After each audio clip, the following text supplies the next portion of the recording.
In the tapestry of life, where every thread holds a story, America in Black and White emerges as a haven for the voices echoing through the heart of our communities. In this podcast, we wade through the rivers of our collective experiences, celebrating the vibrant hues of change brought forth by the whispers of hope and the roars of action. It's more than just a conversation.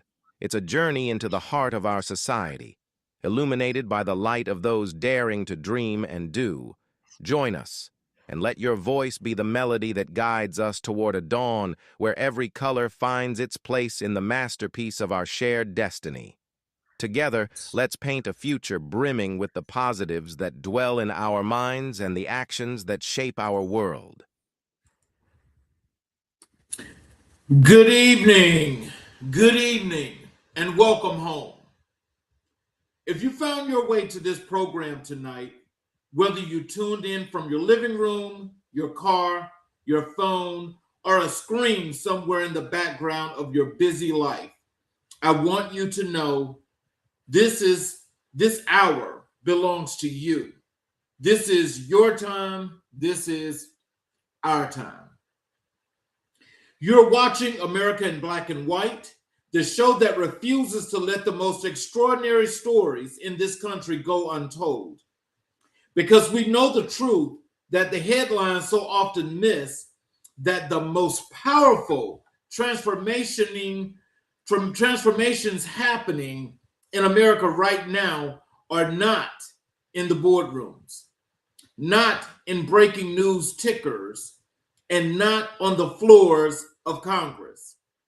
They are happening in church sanctuaries at 6 in the morning, in courtrooms where someone is finally getting the legal voice they were never supposed to have, and in classrooms where a man could have stopped years ago decided to go back and earn a doctorate instead. They're happening one relationship, one community, one act of servant leadership at a time. And that is why we are here. Season 4, episode 116, still going, still building, still telling the truth. Tonight is a special night because our guest is not a man who simply talks about service. He is service, embodied and walking. A son of Lake Charles, a husband for over 28 years, a father of 3 extraordinary young women, a pastor who has shepherded souls for nearly 3 decades, an entrepreneur who built something from nothing and then decided that was not enough, a graduate of Loyola University New Orleans College of Law, honored with the Spirit of Ignatius Award, the highest distinction that institution bestows upon a graduating doctor of law, a pro bono champion, a public servant, a man of deep, abiding, uncompromising faith. He is proof that excellence is not an accident. It is a choice made over and over again in quiet moments when no one is watching, in hard seasons when the road is long, and the triumphant ones when everything you planted finally blooms. America, we're about to have a conversation that will stir something in you. Something that reminds you of what you were made for. Something that calls you back to your community, your calling, and your courage. Ladies and gentlemen, please welcome to America in Black and White, Dr. Alex J. Bellow. Hello, Good sir. Good evening, and thank you so much for having me this evening. Oh, yes, sir. Is there anything you'd like to say to our audience before we get into the show? Well, first of all, just again, thank you for having me, and thank them. I want to thank your audience for logging on and participating in this conversation as we talk about the issues that are relevant to us in this country, in this moment in time. Yes, sir. And so, how I always start every show out, I like to give the audience the opportunity to learn a little bit about our guests. So, I call this Your Life Story, Your Family Foundation, and Your Journey. Yeah. Dr. Bellow, you are the ninth of 11 children. Correct. Take us back to that house in Lake Charles. What was the energy like growing up in a home that full of life? And how did being raised in that kind of community within a family shape the man you are today? Well, as you can imagine, it was a crowded house. We did not have a large house. We were not a family with, great wealth. This was a house with that many people in it, including my maternal grandmother as well, with in a 4-bedroom house, 2 bath. So there was a lot of doubling up and a lot of hand me downs, but it was also a house filled with love. Um, there is not one day that I have been alive, whether in that house or outside of that house, where we wondered where food was going to come from, where clothes was going to come from. We were taught to be hard workers, whether that was doing hard work with our hands, or like me, I do now, hard work with my brain.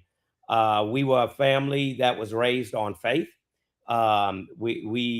I was born and raised by a deeply devoted Catholic mother. My mom and dad made certain we received a Catholic education, kindergarten through 8th grade. We prayed together as a family. We were brought to church and then were instructed to go to church when we became adults. And so it was an amazing time. Mm. So your late father, Mr. Aaron A. Bellow Sr. Yeah. Who was he to you?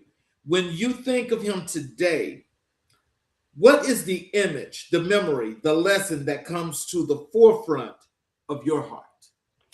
A man of dedication, first, because there's this narrative in this country that Black men don't stay around, and that we don't raise our children, and Papa was a Rolling Stone, but that was not my dad's testimony.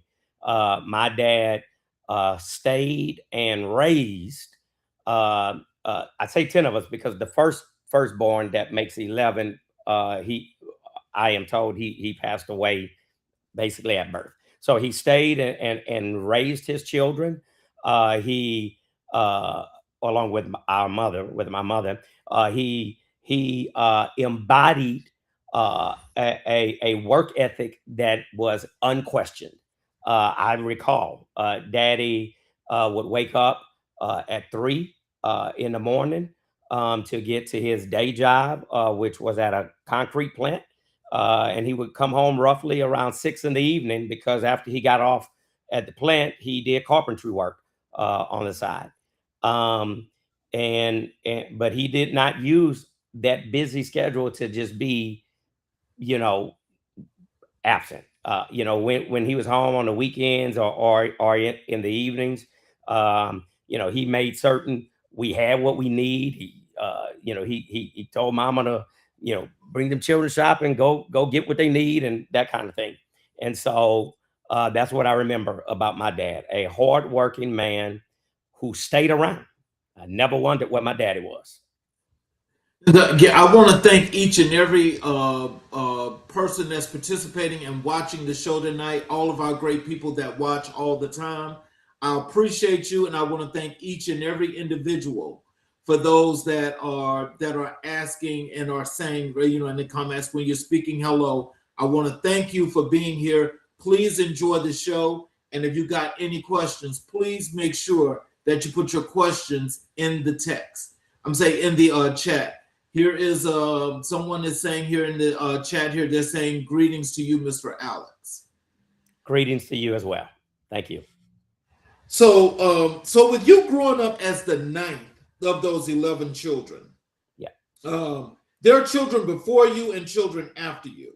Yeah. How did your position in the family birth order teach you something about leadership, about responsibility, and about how to see people who are both ahead of you and behind you at the same time? So I will say all of us, I believe, or at least people who exercise a degree of wisdom, we learn from all things. We learn from the mistakes that are made by others who have gone before us, and obviously we learn by their good examples. And I think, or at least I hope that, um, or I know that I learned from my older siblings, from the good examples that they set, such as my very oldest sister. She, obviously she was the first one. She went off to college. She, first earned her bachelor's degree in nursing and went on to become a nurse practitioner. But then my next oldest brother, or my oldest brother, right underneath her, he went into the workforce. And he did not need nor require higher education to accomplish his goals. I learned from that. I have the next three brothers under him went off to the military, so I learned from that. My sisters are all educated. All of my sisters went achieve higher education. And so those were some of the examples that I learned from, and I'm hoping that I impacted my siblings in a similar fashion.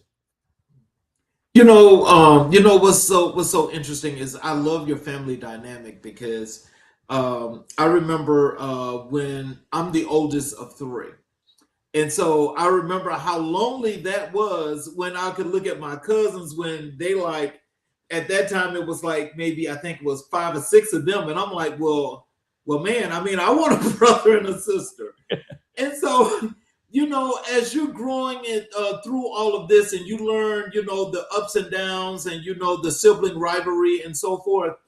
What has that put into you as you bestow unto your children and the community that you outreach to? So one of the things that my wife and I are seeking to do with our children is to instill in them the how important it is to know your family, maintain strong connections with your family. I'm a man that I joke. I say I'm the king of, owning my stuff, owning my crap. And one of the regrets that I have is, you know, we all moved across the country. We went in different directions, and I failed to maintain the contact with some of my siblings as I now, at getting older, look back and say, man, I wish I would have done that. Consequently, some my children don't know all of their cousins, because you can imagine how many nephews and nieces I have with with nine living siblings. So I'm right now, that's the intentional work my wife and I are doing, and encouraging our children to begin to make contact, whether it is, through this social media stuff and text chains and things of that nature, to know your cousins, connect with your family, because at the end of the day, family, I'm not going to say family is all we got. I think that's a misnomer, because I think you can have some non-blood people who are just quality friends. So I'm not going to say family is all we got, but family should be very high on the list. So your mother, Mrs. Bellow, Mhm. what did she model for you in that household that you carry into your ministry and your law practice today? Service, and commitment to social justice. So, born in the 30s, my mom and dad born in the 30s. They were born and raised in southern Louisiana, Western and South Central Louisiana. And think about that, 30s, 40s, 50s, 60s in this country. Mom had a strong injustice didn't sit well with her. And so when I recall the stories of at that time, we lived on a gravel road, or they lived on a gravel road, I should say. And the other part of the city that was more affluent, they started getting their roads paved. So mom began to challenge, I guess, the city council or whatever the governing authority was at that time about why can't we get our roads paved? We pay taxes. We do the same things they do on that side of the city. So she was a social activist in her own way.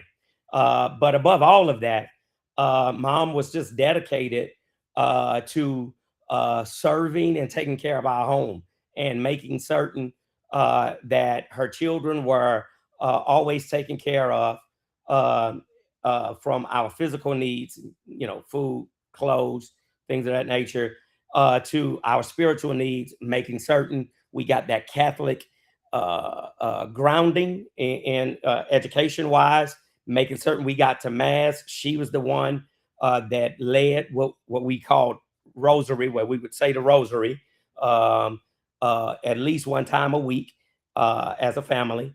And so she instilled in me a commitment to service and a passion for social justice.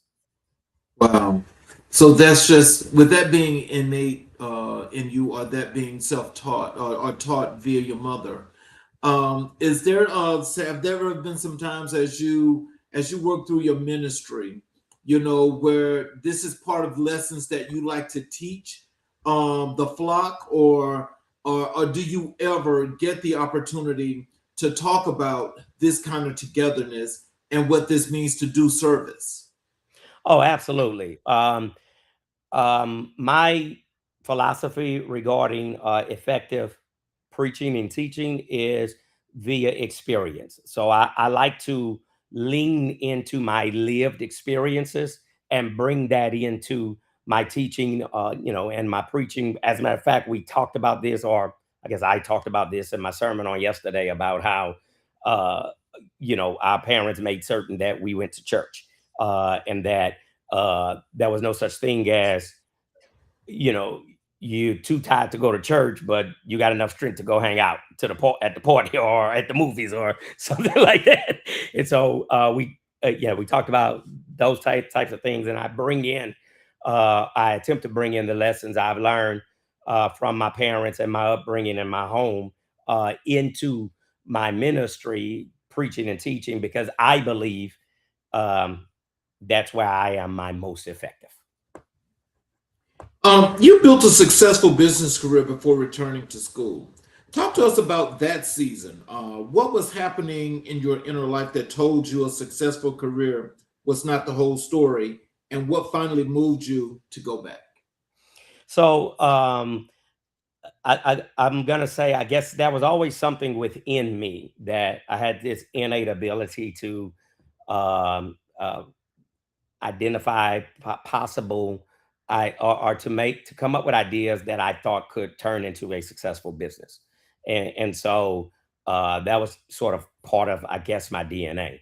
But to be successful at anything, especially entrepreneurship, you have to have an unquestioned work ethic.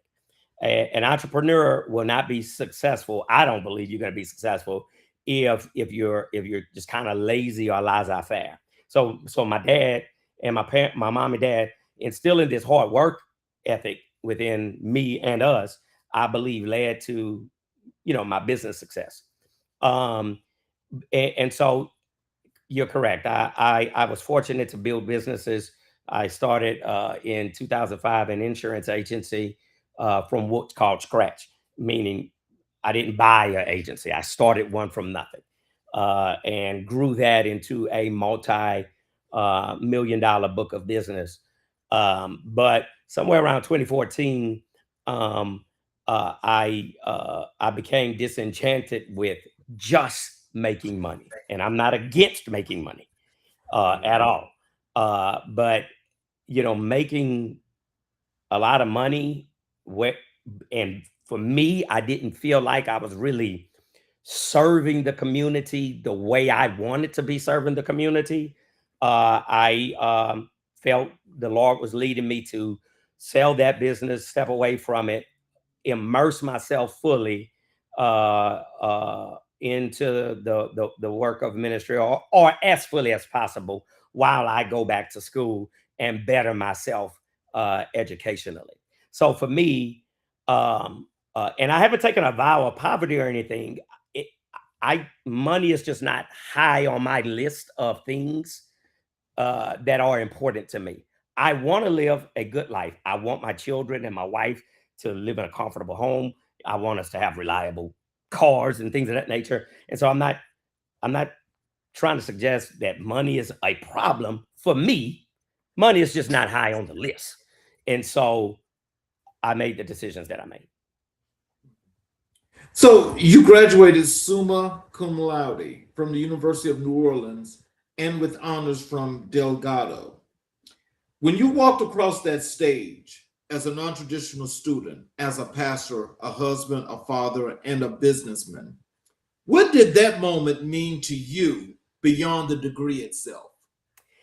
It meant everything, because no matter how successful I was on paper, I've got this business, I'm making all of this money, which kind of, you think about it, people go to school to get good jobs to make a lot of money. And so it it's like I did everything backwards, but it meant everything to me for two reasons. One, despite how successful I was on paper, making money and things of that nature, I always regretted never finishing school, because I when I graduated high school, I did try colleges. It didn't work. What I say about me is I was undisciplined, lazy, and unfocused, which is why I was not successful. But I always had this regret. So I lived with this regret for decades. Um, and secondarily, I wanted to be able to set an example for my daughters, who will likely experience setbacks in life and get knocked down. But I wanted them to be able to look at dad and say, hey, listen, things didn't work out for daddy the way he thought they were going to work out, but he stuck it out. He went back, and look at him now. I like that because I think a lot of times when we can set that example and our kids actually get to see these examples, it make them better citizens. And sometimes I know the roads are a little bit difficult for a lot of other people. And like for instance, like when you deal with your ministry itself in general, and when you do your outreach and engagements, when you're helping people and so forth. Have you ever had conversations with any of your constituents? When it came to education, some things that was missing, and they needed some of that motivation and inspiration that you got. Yes, that the answer is yes. And my journey has been uh, inspirational to me for another reason. So my wife is highly educated. My wife has an earned doctorate degree, and she went straight out of high school, started college that summer. Went straight through, then went to work a little bit, went get a master's degree. And when our middle girl was a lap baby, so I guess one or so, she graduated with her doctorate degree. And so Oh, education was always on display in our congregation. However, when I went back, it's as I can't really identify and articulate what happened, but all of a sudden, people started saying to me, "Hey, Pastor, I'm going back to school." And my assistant, she graduated last week with her MBA, and so I got somebody graduated this year with a doctorate. I got another one writing a dissertation, and everything in between. And so it's as if people, I guess, maybe watched my journey and said, well, he doing it, so I can do it. And that has been extremely heartwarming to me. Wow. That's rich. That's rich. How has growing up in Lake Charles, Louisiana, specifically, the culture, the community, the resilience of that city, imprinted itself on the way you lead, serve, and love?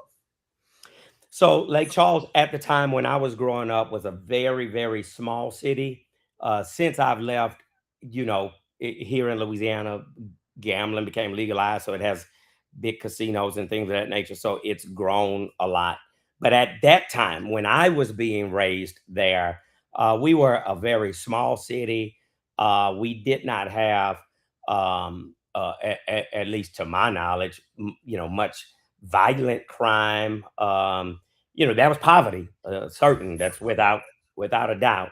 But the poverty, uh, to me, and maybe it's because of the way I was raised, the home I was raised in, it wasn't debilitating. And so, for example, I lived in a single family home, but literally at the end of the street that I lived on was the housing project. So you, at the end of my street, you cross over the street and then you're in the housing development. So I was adjacent to it. But we didn't have a sense of apathy. We didn't have a sense of, you know, we're gonna always be poor and we're never gonna have anything. And I think growing up in an environment like that, at least it didn't cripple me. Maybe if we would have had, if that mentality that I just um, shared would have been the prevailing mentality, who knows where I would be today. But that mentality was not the prevailing mentality. And I credit, I think being raised there impacted me in that way that I, I just believe if I want to go do something, I can probably do it. Tell us about your wife. She over 28 years of marriage, through ministry, through business, through law school. How has she been your anchor? And what does the world not see about the sacrifice she has made to help you become who you are? So her name is Dr. Shawan Bellow, and she is the reason why I exist. She was raised by a single mother. Uh, they didn't have a lot, but she understood the value of education, and so she went straight to college out of high school, being the first in her family among her siblings. Um, she inspired her baby sister, who is 4 years her junior, and they both actually graduated with their doctorate degrees together on the same day from the same school. And so she is the reason why I am the man that I am today. She instilled in me a sense of purpose and worth. When I first met her, I struggled with low self-esteem, and she spoke life into me. My wife believes that everybody can learn, and that everybody, she's an educator by training, and that everyone should be a lifelong learner. So when I would speak ill of myself because without having the proper knowledge and the proper foundation, I just thought I wasn't a smart person. I was like, you know, I'm dumb. I can't do this and I can't do that. And I keep dropping out of school and I can't get anything finished. And she eradicated that unhealthy thinking by speaking life into me. She never pushed me to go to school. But once I made the decision to go to school, there was not a bigger cheerleader on the planet. She, whatever needed to be put aside, whatever of my responsibilities in our home and family needed to be put aside because I had to focus on school, she picked up the slack with not a second of, you know, complaining about anything.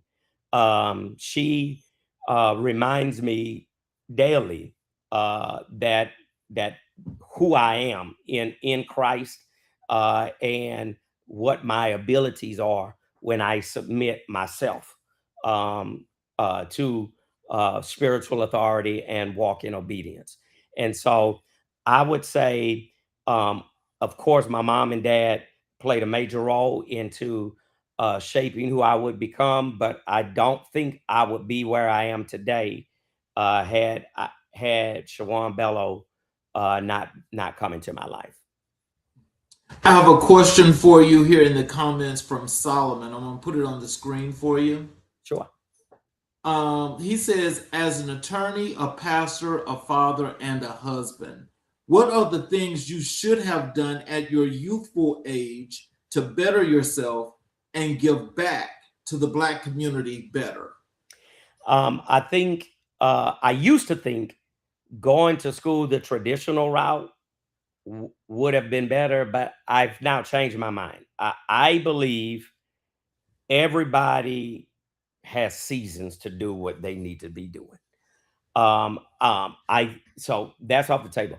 I wish I would have begun my philanthropic work earlier, in my career, when I, was experiencing a great deal of financial success. I always gave back. It's just in my DNA to give.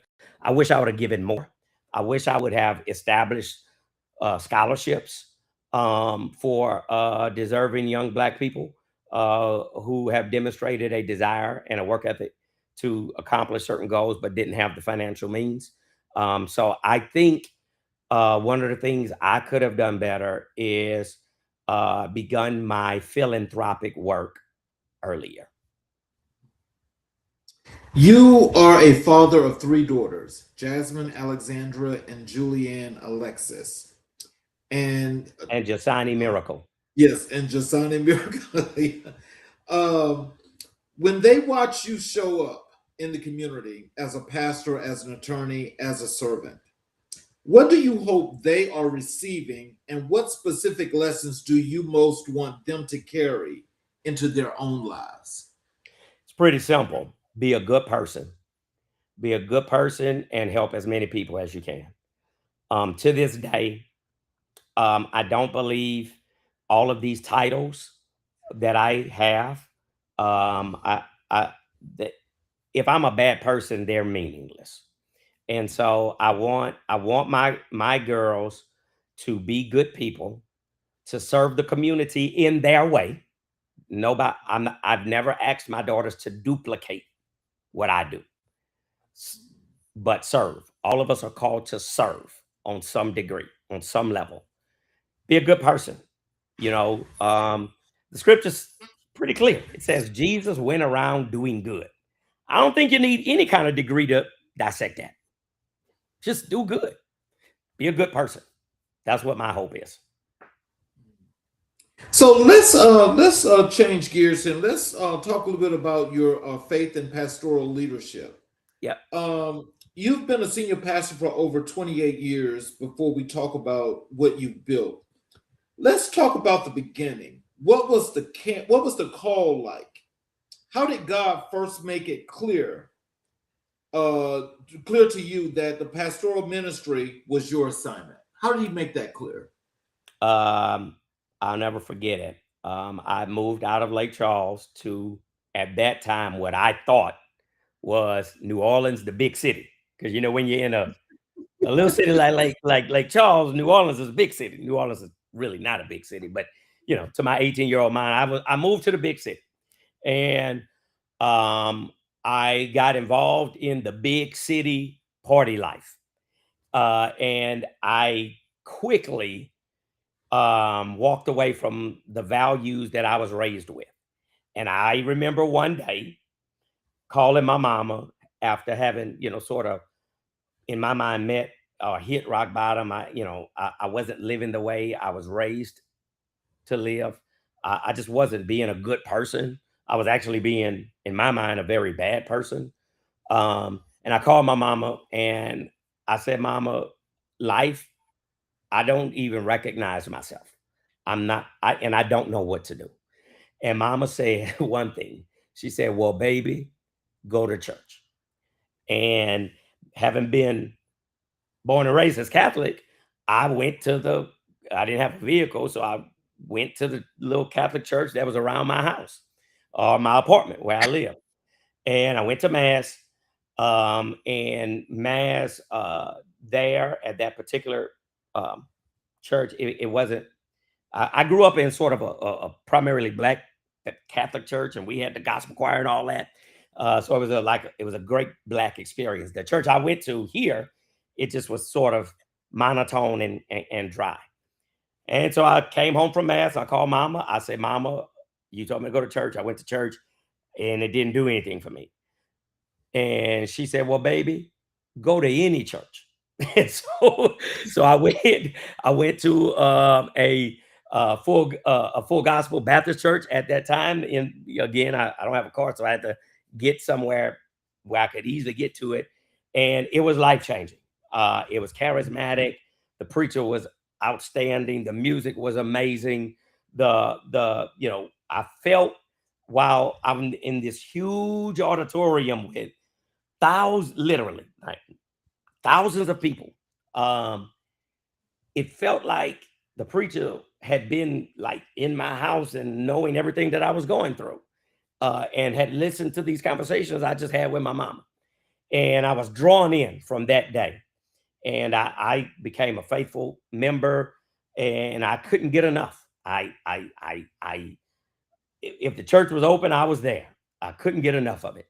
And then I would say about a year or maybe 2 years or so into being, a faithful parishioner, I felt the call to do more, to serve at a more in a more sacrificial manner, and I felt the call to public ministry, and that's how it all began.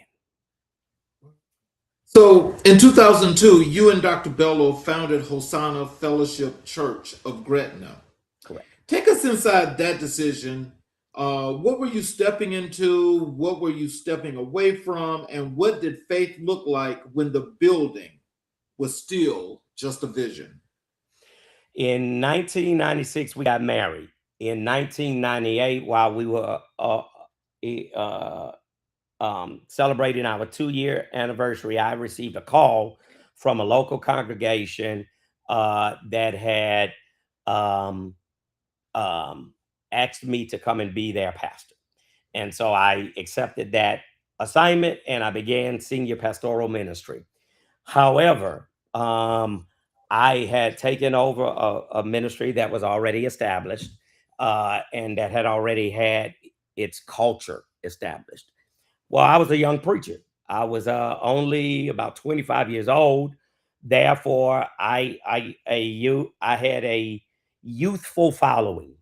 And so a youthful following meant tattoos and gold teeth and sagging jeans and men with earrings. And that didn't set well with the congregation that I was called to pastor at that time. And so I found myself sort of having to fight a bunch of internal battles because the young people that was coming to this ministry were not really were not being made welcome there. And so my wife and I talked, and I knew my calling hadn't changed. I was called to preach and to pastor, but I concluded that I don't think I can carry out my vision in this setting. And so therefore we started Hosanna Fellowship Church of Gretna. Or at that time it was Hosanna Fellowship Church. We added of Gretna a little bit later as a Bible study in our home with on what I call the Acts model. It was my wife and I, and we handpicked 10 adults to meet once a month in a home, because the book of Acts says the disciples, they went from house to house, fellowshipping together, breaking bread together, and learning the word of God. And so we did that for about 2 years or so before we launched a public ministry. And we did that intentionally so that I could cast vision and established what I believed was the right culture for this church, which was a culture of being welcome, of being welcoming, and being open to all people, regardless of what they bring to the table. Your mission is serve Christ by serving his people. Correct. Those are not just words on a wall. How do those words actually show up in your weekly schedule, in your budget decisions, in the way Hosanna Fellowship operates day to day? Well, in my weekly schedule, my weekly schedule is jam packed with service. I have a JD. I can, if I wanted to, could be charging multiple thousands of dollars for the work that I do, but I choose to serve people who are unable to pay for legal services. So I serve people, who cannot afford legal representation, and I work as a staff attorney where I work, and that's the only people we serve. My budget decisions are made. We have an annual budget conference at our church. We begin it at the beginning of the last quarter of the year. So what is that, October? And we try to finalize and ratify our budget by November. And that budget includes a hefty amount of money for outreach. And so these are not words on a paper. This is not a slogan. We serve Christ by serving his people. It's not a slogan. It is lived out by my wife and I, and by the people who serve along with us. So you gotta tell us this, because I love what you're creating and what you have established at your church.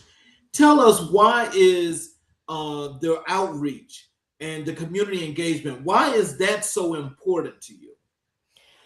August 29, 2005, Hurricane Katrina hit the city of New Orleans, and it was devastating. Remember, I started my scratch insurance agency in 2005, July 1st, 2005, 59 days before the worst natural disaster hit this city. The worst natural disaster we had ever seen anywhere in this country hit this city. This congregation that I had established, we had just gotten our first public building in November of 2004. So we were a brand new congregation. So then we get hit with this life-changing storm that I don't think anybody, especially a young congregation like ours and a brand new business like mine, there was no way in my mind that I thought we could survive that. But then I received a phone call from this organization called World Vision International. I had never heard of them before. These people called me and said, Pastor Bellow, we're World Vision, and this is what we do. We respond to disasters all over the world. We want to partner with you to respond to this disaster. And the beginning of our support is, so far, we have raised $3.2 million. And we want you to oversee the awarding of $1.6 million, because remember, Katrina impacted Louisiana and Mississippi. So 1.6 was for Mississippi, 1.6 was for Louisiana. They said, we want you to oversee the awarding of this $1.6 million to churches. And I'm blown away because, one, I've never heard of this organization. Number two, I am nobody. I'm this little kid in his 20s, or however old I was at that time, with a congregation of under 100 people in a little rented building, Why would you want me to oversee $1.6 million? I've never overseen 1.6 any kind of dollars, let alone $1.6 million. And to be honest with you, today, 21 years later, I still don't know the answer to the why they chose me. But it turned out not to be a scam. It turned out not to be a farce. And it turned out to be the reason why Hosanna Fellowship Church is here today. That organization partnered with us, and they said, here's what we want you to do. We want to send you stuff, and we want you to get it out to the community. No questions asked. We're not tying this to, do you know Jesus and do you love Jesus? And you can only get this stuff if you confess Jesus. They said, be nice and get this stuff to people. Right. And with the money, they said, we want you to oversee grants to churches. Man. Maximum grant is $50,000 per church. And they said, Pastor, that $50,000 requires a grant of $10,000 to the pastor to go on vacation, because y'all got 20 years. No, I think they said 10 years of recovery in front of y'all, and y'all got to get some rest. Wow. It was like 10 years. Our familiarity with storms was, hey, this is sort of like an unexpected vacation. We're going to just go away for a few days, stay in a hotel, eat some food, enjoy whatever is in that city where we evacuate to, and then we come back to life as normal. So 10 years was never a thing for us. But they ended up being right. It took multiple years to recover. And to this day, that outreach we do is because of World Vision. This church receives a truck, an 18-wheeler, every other month on a Saturday, filled with whatever they want to send that particular month. And it's stuff as simple as, air fryers and personal hygiene items, to brand new living room, dining room, bedroom sets. Oh, and wow. The assignment is still the same. Get it out to the people. Be nice. And that's that. So, Dr. Bellow, I'll tell you, it sounds like you got the light. You got the light. I mean, that is totally awesome, because, I think a lot of times, especially during that time, Katrina, because I just remembered that devastation as I watched that on TV. That was just horrific. And I'm just thinking, like, how in the world, especially with some of the things that was going on, how in the world can you just expect, well, some people was just being inhumane, but, apparently you had the light, and there was a reasoning behind that. And so just as I think about, as you mentioned what you say, what the outreach means and why it's so important to you, I think, they always say when you're giving, you always get as much back as you give. But it's the point about giving. And so some people don't understand what it means to give. So, when you say that you was always taught to serve, is that one of those things that you learned as well about giving? Absolutely. There are a lot of myths about people like us, preachers and stuff, that we sit up and people wash our feet and they just do everything for us. That's not the case at this church. I'm out here on Saturdays when that 18-wheeler show up, and I'm helping to unload that truck. And my wife and I and our daughters, depending upon their schedule, because they're young adults and in school and stuff, but they're with us. And so It is a part of, it's just a part of our way of life. I did take a break during law school. I didn't come out on those Saturdays, but my wife was always here. And it's who we are as a family. And so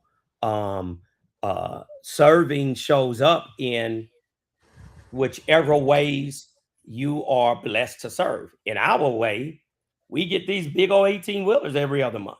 So my service is in, I get out here, I participate in unloading the truck, I participate in the outreach, uh, uh, depending upon when my outreach coordinator, schedules it, if I don't have some other conflict going on. And so it's a part of our DNA. It's a part of our culture, and it is a part of the ethic of our family, and that has permeated our church.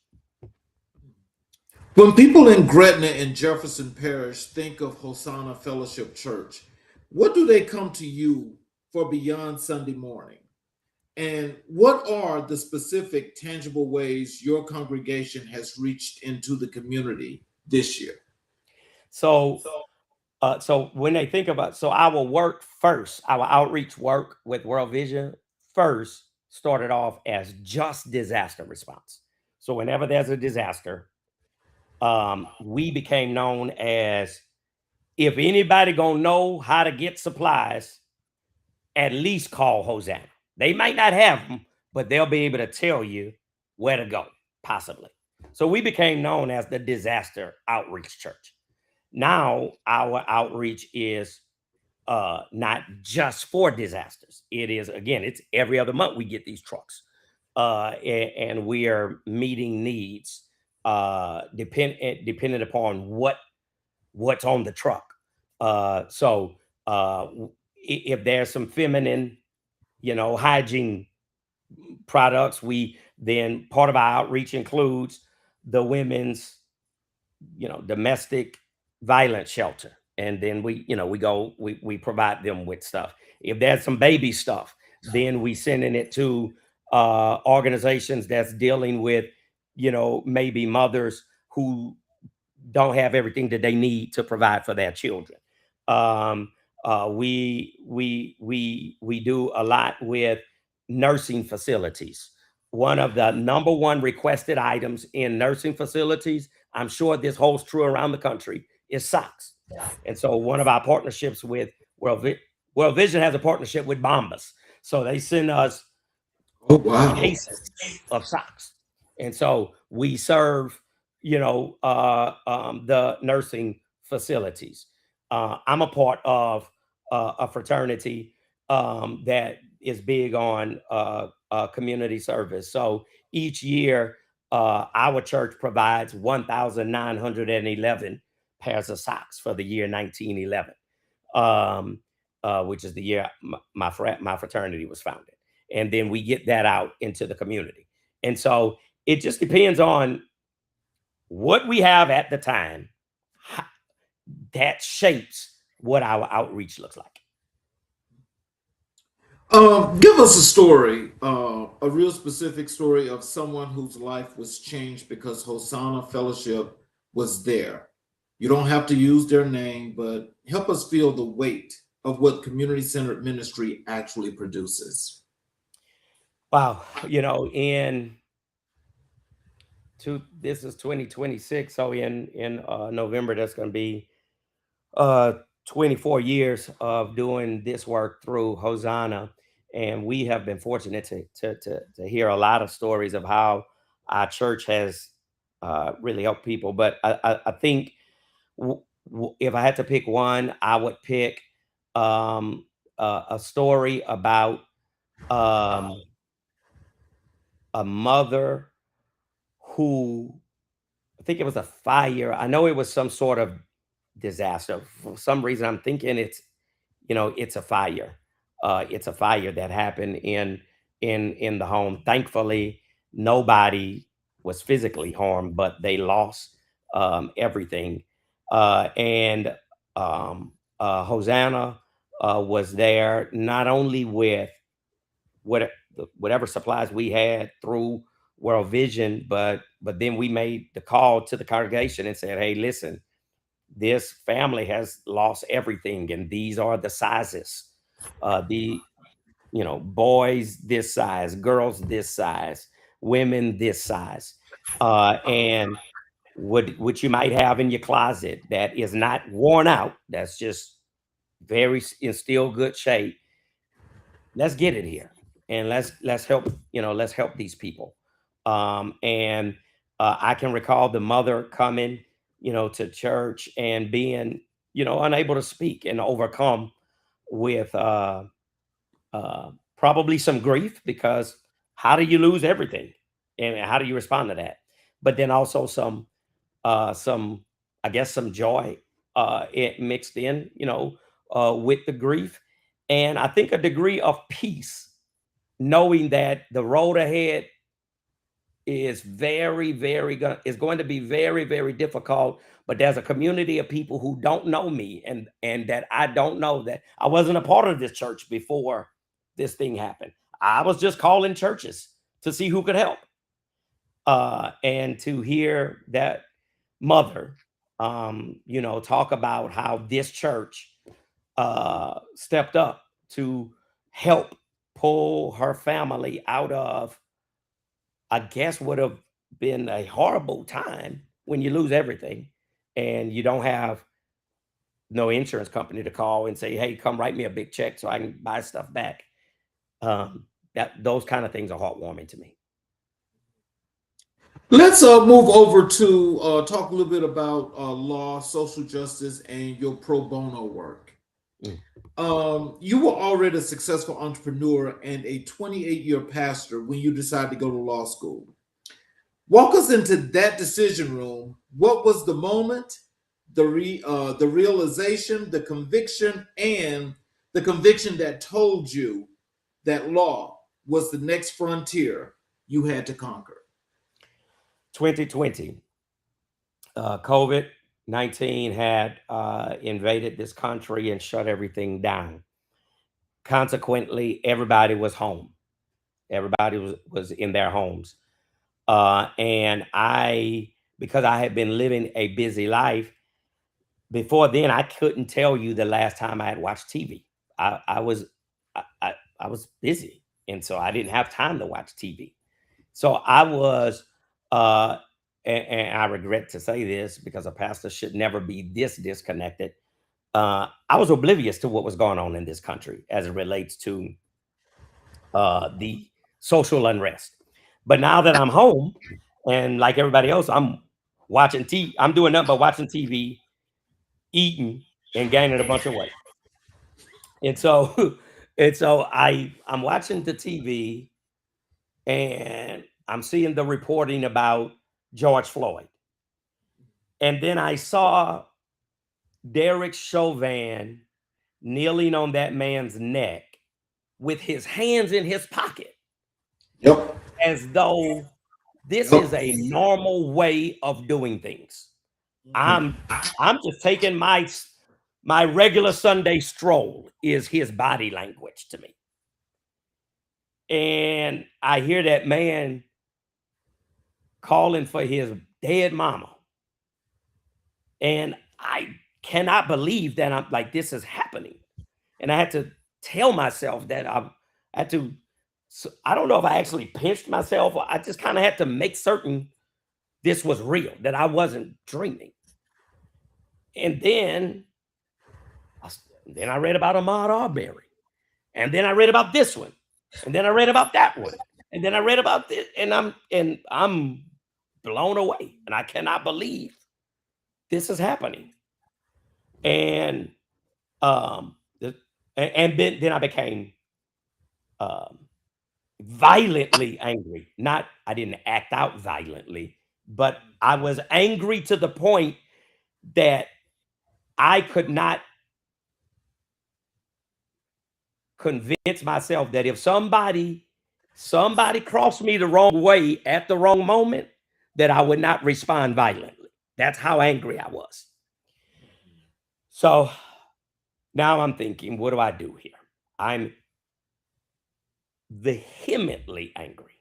I'm vehement. But I also know what the scripture says. The scripture says to be angry and to sin not.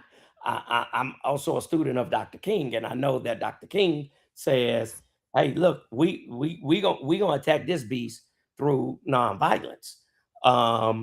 And so I'm saying, okay, wait, I know I'm angry at the wrong moment. I think I might become violent, and so how do I reconcile all of this? And my wife and I were praying people, so we started talking and we started praying. And I thought, I mean, should I go to law school to address this in some kind of sensible way? So we started thinking and praying about it and discerning. And then we watched Just Mercy, which is the story of Brian Stevenson.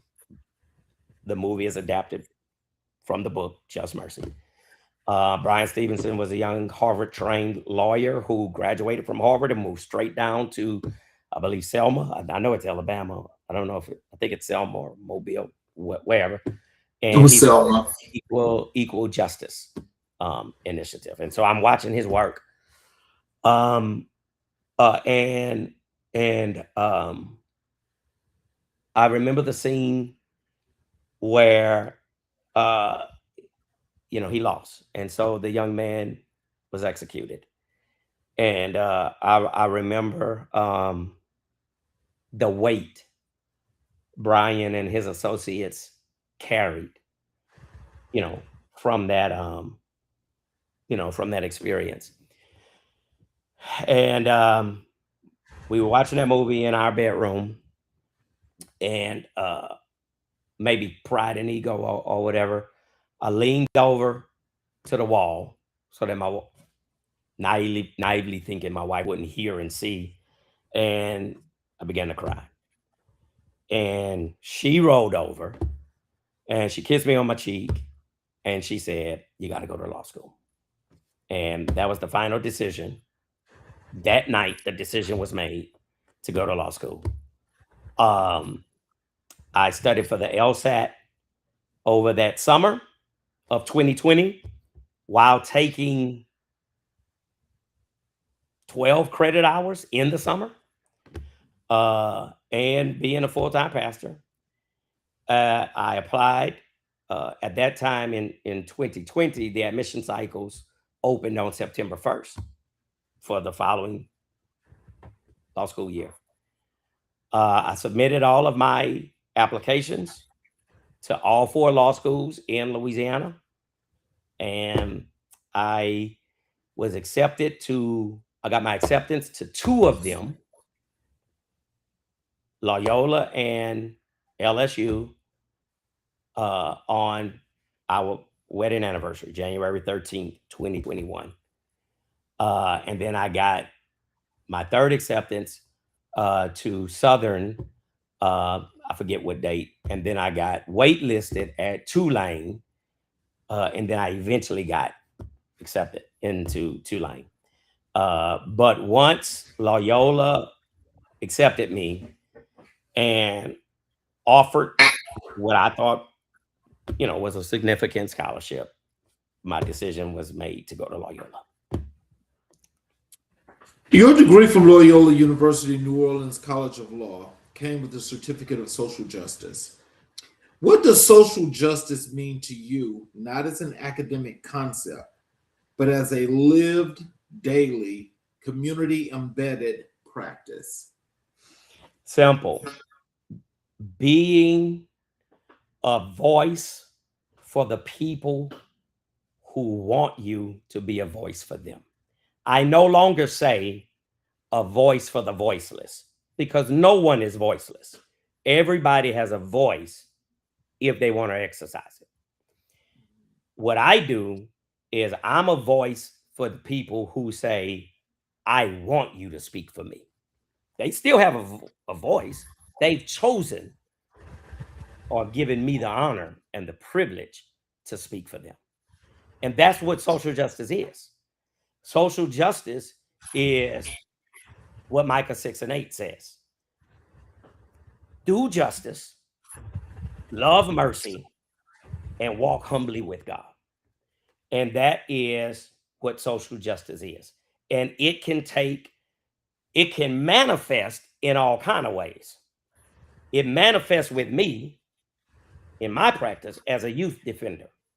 But I have colleagues who do domestic violence. Uh, they represent victims of domestic violence. I have another colleague who represent people in asylum court, in immigration. We do, there is environmental justice. So social justice is being a voice for the people who allow you the honor and the privilege of being a voice for them. And it can manifest in all kind of ways. So, as you were speaking, about how things took place when you initially got into law school, and now that you've come full circle, now that you've gotten your degree here in law, what are some of the things that you would love for people out in the audience that are watching, especially in your area? What are some of the things that you want them to know, not just how you do law in practice, but what law is meant to be and why it's important that they try to stay close to people that's got their best interests at heart? So law is either a tool or a weapon determined, and that is predicated upon who's using it and for what reason. And so what I believe all people should know is that the law can be used to help you and benefit you and allow you to progress in life, or it can be used against you. As the uh, George Bush number 2, he was famous for this whole weapons of mass destruction thing. Um, uh, the law in the wrong hands is a weapon of mass destruction. And so everybody should have a basic understanding of their fundamental rights as citizens of these United States of America, so that um, nobody will be able to use the law unjustly against you as a weapon of mass destruction, because they're getting over on you because you just don't know your rights. Yeah, remember he also took away habeas corpus. Mm, correct. Under the guise of national security. You received the Louisiana State Bar Association's Pro Bono Award in 2024. Before we celebrate that honor, tell us who you were serving, what kinds of people, and what kinds of situations walk through the door and need a lawyer but cannot afford one. So my service was multifaceted at that time. In 2024, in academic year 2023 to 2024, so August 2023 to May 2024, I was a student in our clinic. And so some of my pro bono work was being a student attorney for a couple of guys. Additionally, one of my mentors, he holds a annual expungement clinic. So I volunteer at his expungement clinics every year.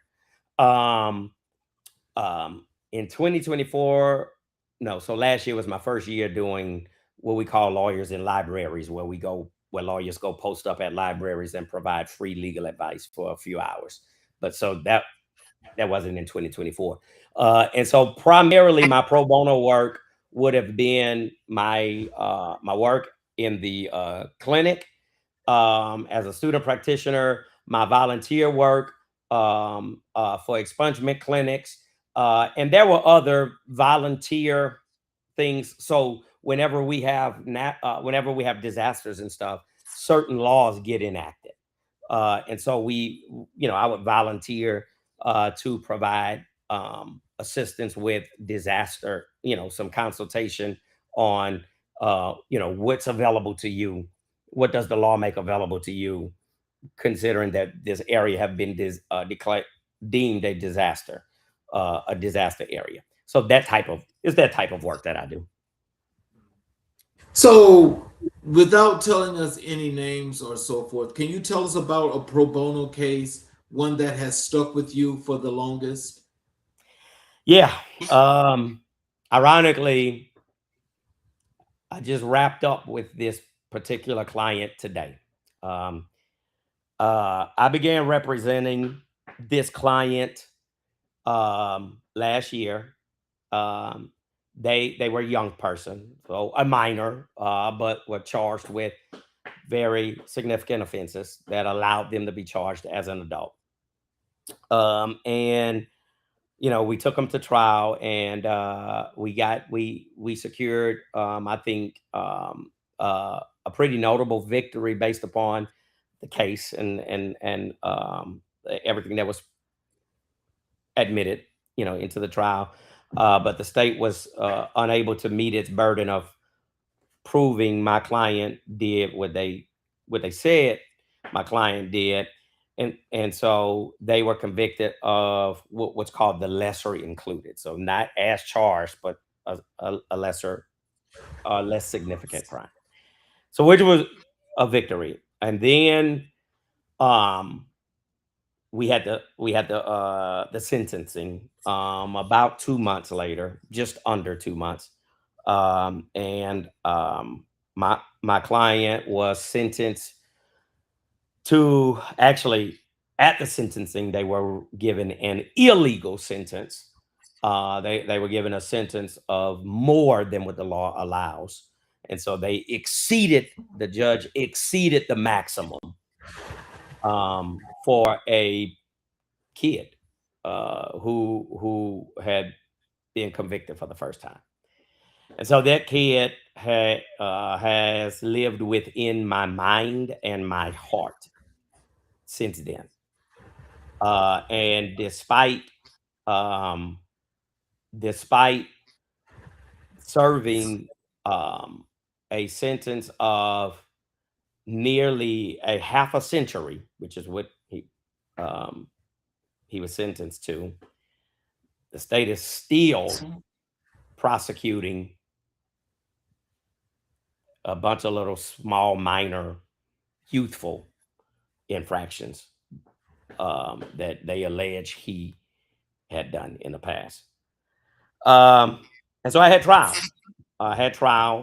Today, um, and um, you know, he couldn't care less about these cases, because there's nothing the court can do to him worse than what's already been done. And I told him, you are a human being to me and you are important to me. And so I'm going to prepare like this is your very first case ever. And like it's the death penalty on the line. Obviously, it's not the case, but that's how I'm going to prepare. And it paid off. Today, we had trial. They were charged with 3 violent felonies. I got not guilty on 2, and a conviction of the lesser included of 1, which made it a misdemeanor instead of a violent felony. And so I put in hours of work, hours of preparation, when it kind of don't make, why? I mean, the worst that could happen to this kid has already been done. So Yeah. I can literally go to court and put my feet on the table and say nothing. And he won't be worse off because they can do no more to him. Right. But that's not how I'm built. If I'm going to take on a responsibility, I'm going to take my responsibility seriously. And I am going to put on a zealous defense. And it paid off. Wow. So, tell us this, because, as I listen to you, I listen to passion in your voice. I listen to the concern in your voice. How do you keep it from getting personal? Well, I have not been successful in that. And that is one of the growth. You know, you're familiar with SWOT analysis: strengths, weakness, opportunities, and threats. Those are that's one of my opportunity areas. And so I have to improve. Otherwise, I won't last. This year makes 2 years. If I don't improve in this, I won't make 10 years. I'm gonna wash up. And so I have been working and I have been growing in that area. Um, I have had to accept some hard truths. And one of those hard truths is I did nothing to get my client in the mess that they're in. And so Right. I can't take responsibility Right. for what happened before the first minute I ever met you. Um, and then I have to accept the reality that things won't always go the way I want them to go. In the year after my second year of law school, I interned at the public defender's office, and I recall on my first week there, I assisted the attorneys in a trial of a, a young man who was charged with a crime that had a mandatory minimum 5-year sentence. Mandatory minimum 5-year sentence. Um, and um, they offered him a plea deal. He rejected it. But if he had accepted that deal, by the time I had ever met him, he would have already completed his sentence. Exactly. And the lawyers lost, got a guilty. Um, and because I was somewhat familiar with the judge, I knew that it was going to be far worse than the 5 years. 5 years was the minimum. I knew at the end of a trial, if a guilty came, it was going to be far worse, and I was right. He ended up getting 20 years. Wow. Well, I'll tell you like this. I don't know if you. I don't know what part of law do you practice in particular? Are you just defense, or do Yeah, you my have a my specialty? primary practice is youth defense. So my primary practice is youth defense. I started off in adult criminal defense, but I quickly got in touch with the reality of myself and my capacity, and accepted that at this moment in time, I don't have the emotional capacity to walk a teenager into a 50-year sentence. I don't have that capacity. And so I pivoted out of that because I don't have the capacity to handle that. Maybe one day I will, but right now I don't. And so I moved into youth defense. And to finish that story about how I manage now, the deputy chief of the office where I was interning told me I had to create a new definition of winning, because if winning to me was only not guilty, I got to find something else to do, because that's not going to be my reality. And so I now have a new definition of winning, and that's helping me to accept this stuff better. Well, I tell you, if I ever needed an attorney, I would want one that's got your heart and that fight that you got, because a lot of us don't get that in court. And as I look at that, I'm like, oh my God. It's kind of hard to think about that. And I understand, how that has to go. But, I would, if I ever need an attorney, I would want them to have that same fight that you got, because that means a whole lot. That means you got somebody that's going to get there in the trenches with you and help you out. What changes in someone's life when they finally have legal representation? Can you quantify or describe the shift you've witnessed emotionally, practically, and economically when a person who felt powerless in the system suddenly has an advocate? Yeah. I remember a kid walking up to me. He had decided to accept an offer.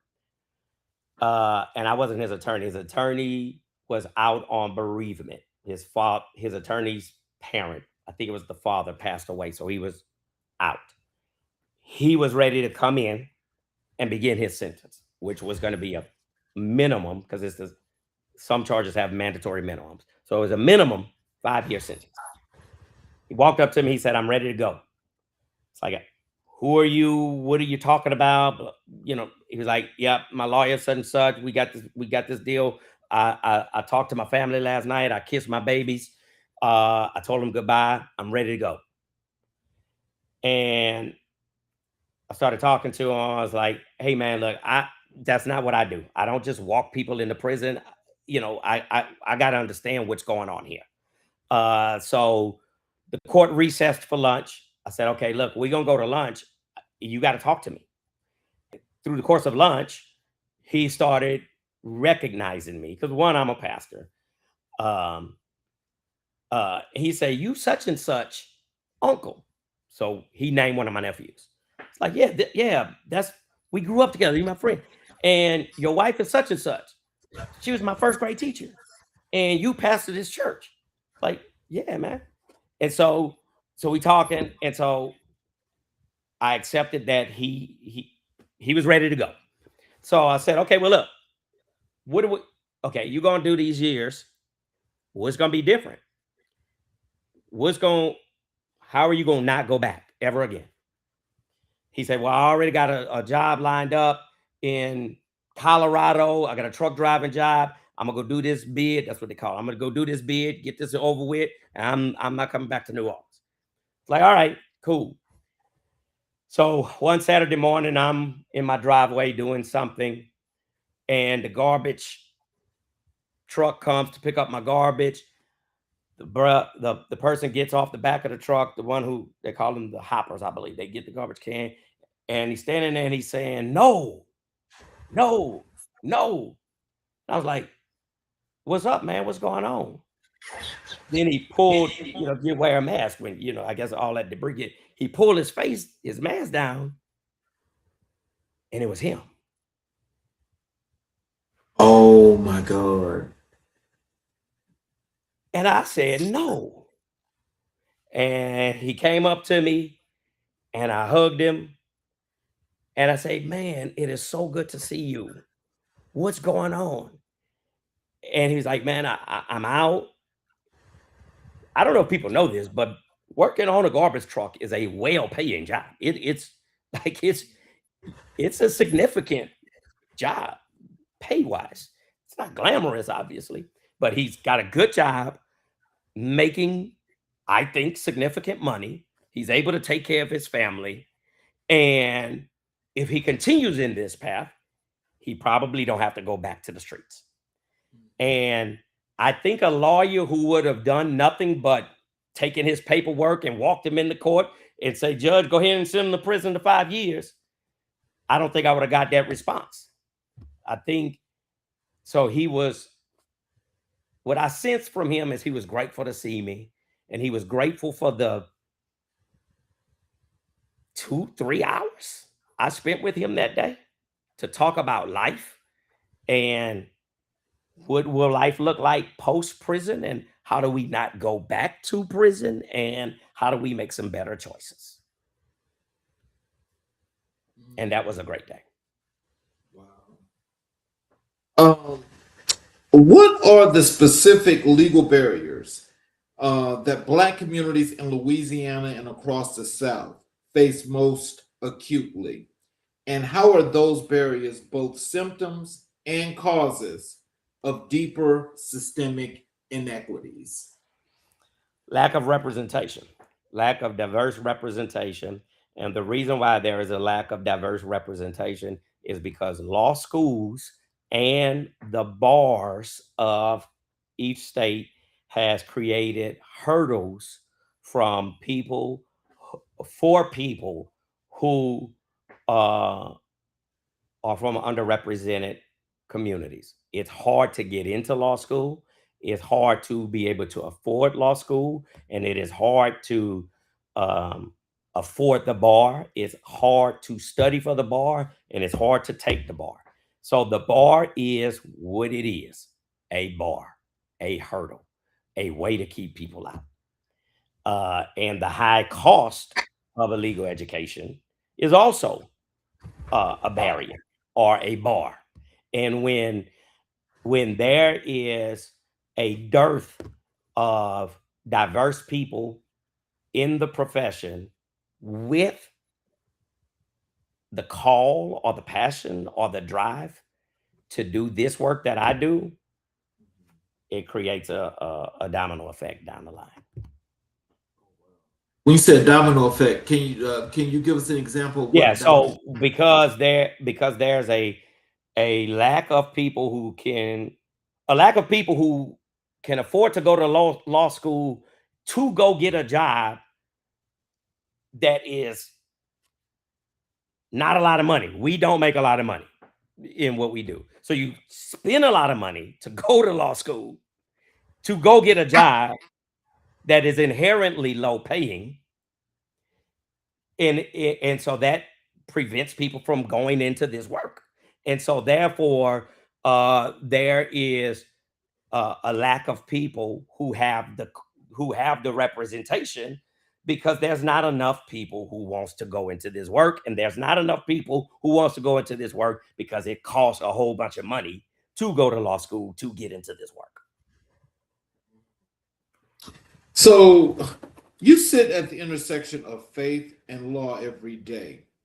How does your theology inform your legal advocacy, and are there moments when those two words create tension with each other? Let me start the first question. So the advocacy, or the intersection of faith and the law. Here is what it has done to me, in me. It has caused me to become more merciful, because what I understand is, I have this book that sits on my shelf in my other office, and it says, we are all criminals. Some people have a criminal record, but everybody has a criminal history, because everybody has broken some kind of law somewhere, and they just didn't get caught. And this book highlights a person, the stories, anonymous people who tell their stories. And it is people like an engineer who said they needed a laptop for school. So they went and bought a laptop, a MacBook, took the MacBook out, put their old broken computer back into the box, sealed it back up, and returned it, and got their money back. Isn't that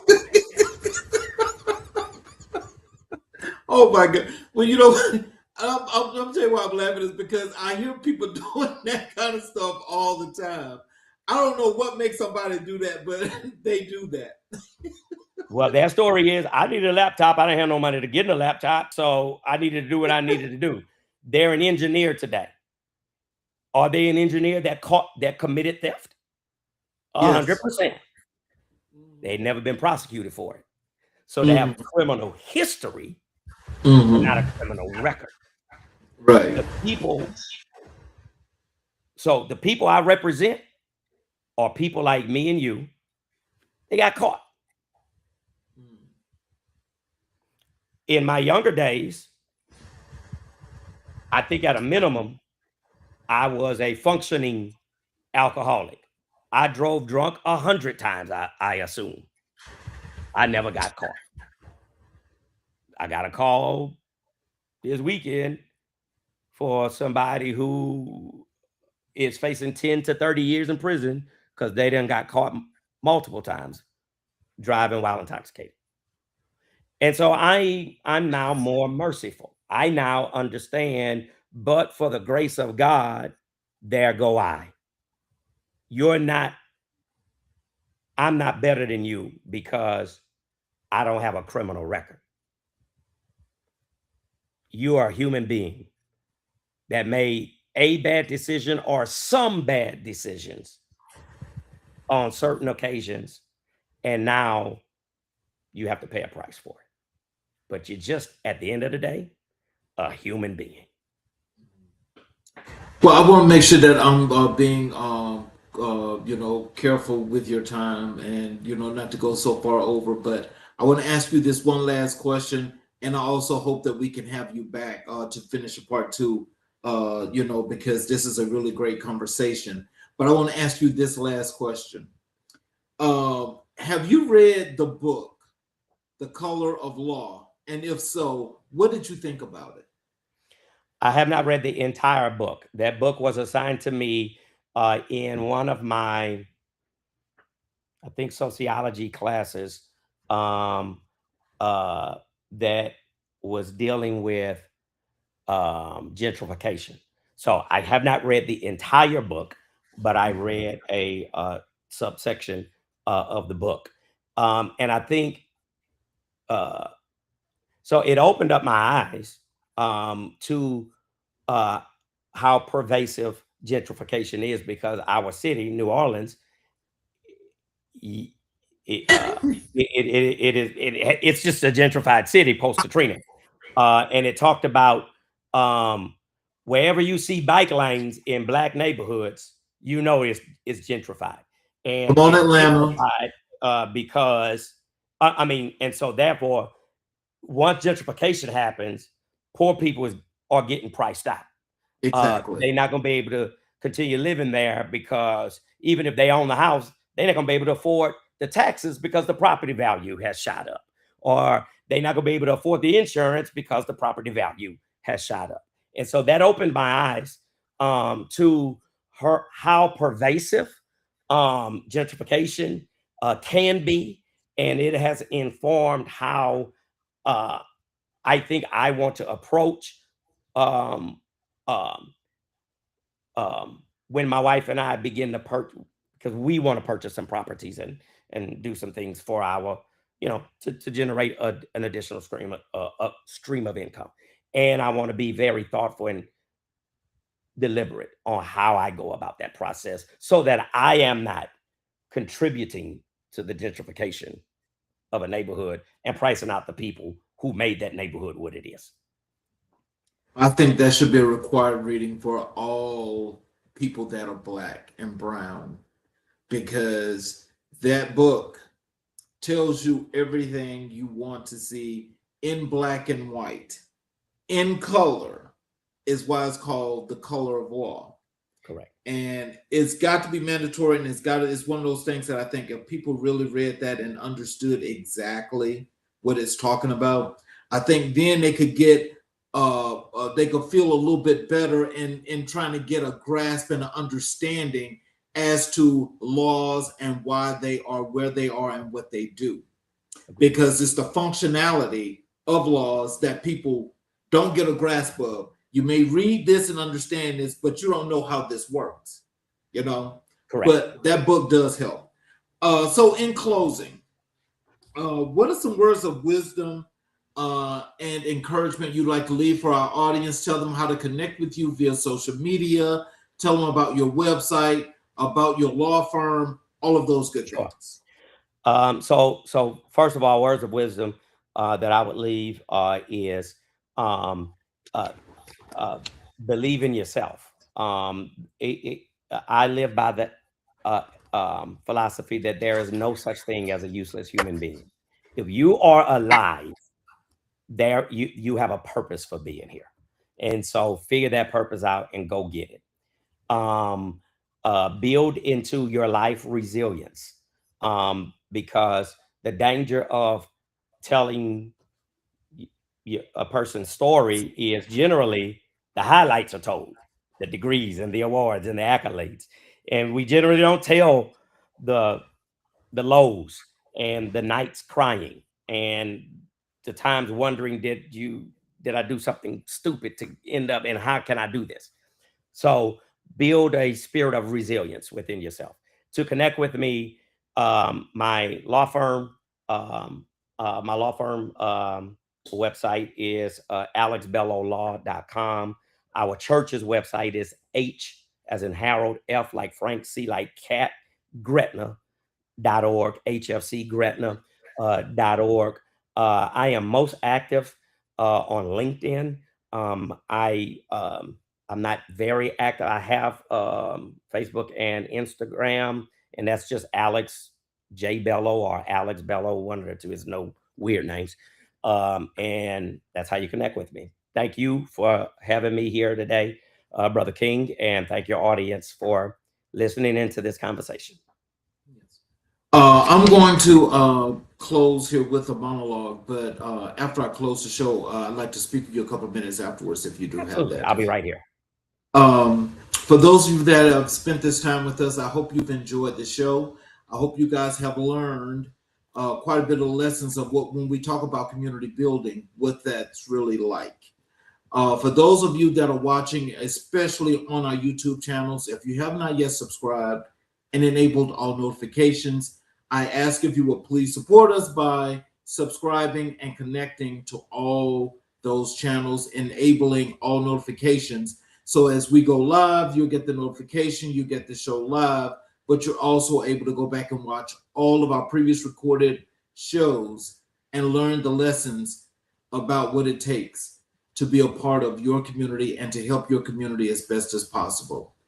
So in closing, what a conversation, what a witness. If you've been sitting with us for this hour, you know that what just happened was not simply an interview, it was a testimony. It was a mirror held up to the very best of what we're capable of when we commit fully, faithfully, without excuse to the people around us. Dr. Alex Bellow came to this table tonight as a pastor, a lawyer, an entrepreneur, a husband, a father, a son, and in every role, in every title, what I heard underneath it all was the same word, servant. That is not a small word. In a world that chases visibility, Dr. Bellow has spent decades choosing responsibility. In a culture that rewards self-promotion, he has chosen to promote his community. And I want to say something to you. Yes, you out here that's watching right now. Dr. Bellow's story is extraordinary, but it is not beyond you. It began in an ordinary home in Lake Charles, Louisiana. It was built through discipline and faith, through late nights and early mornings, through showing up when it was inconvenient and staying when it was uncomfortable. His life is proof that excellence does not require permission. It requires presence. It requires you to show up for your neighborhood, for your family, for the person down the street who needs you and doesn't know your name yet. This is American Black and White. Mission to tell these stories until the telling itself becomes a movement. To celebrate what our communities have always known, that Black excellence is not a trend, it is a tradition. And we are adding to it, episode by episode, conversation by conversation. Please share this episode, pass it to someone who needs to be reminded of who they are, follow us, connect with our guests, and most of all, go out and do something in your community this week. Not because you have a platform, because you have a heartbeat. To Dr. Shawan Bellow, to Jasmine, to Julianne, to Jasani, thank you for sharing him with us. And to Dr. Alex Bellow, thank you for the reminder that in America, the truest stories are rarely the loudest ones.